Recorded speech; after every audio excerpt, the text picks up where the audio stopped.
Cycle চালানো দেশের অর্থনীতির জন্য ক্ষতিকারক, এটা শোনার পর হাসি আসা স্বাভাবিক।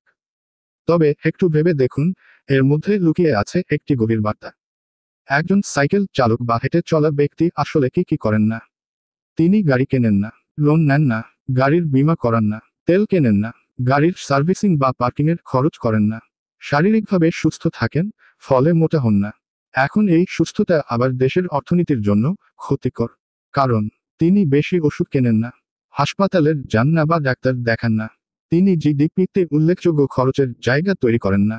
তার বিপরীতে একজন ফাস্ট ফুড ব্যবসায়ী কি করেন? 10 জন হার্টের চিকিৎসক, 10 জন দাঁতের ডাক্তার এবং 10 জন ওজন কমানোর পরামর্শদাতা বা ট্রেনারের জন্য কাজের সুযোগ তৈরি করেন। আর যারা পায়ে হেঁটে চলেন, তারা তো আরো ক্ষতিকর।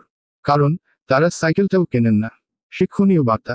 এটি নিছকই একটি রসিকতার আড়ালে বড় একটি সত্যকে তুলে ধরে, আমাদের দৈনন্দিন জীবনের স্বাস্থ্যকর অভ্যাসগুলো অর্থনীতির কোনো বিশেষ অংশে সরাসরি প্রভাব ফেলে না।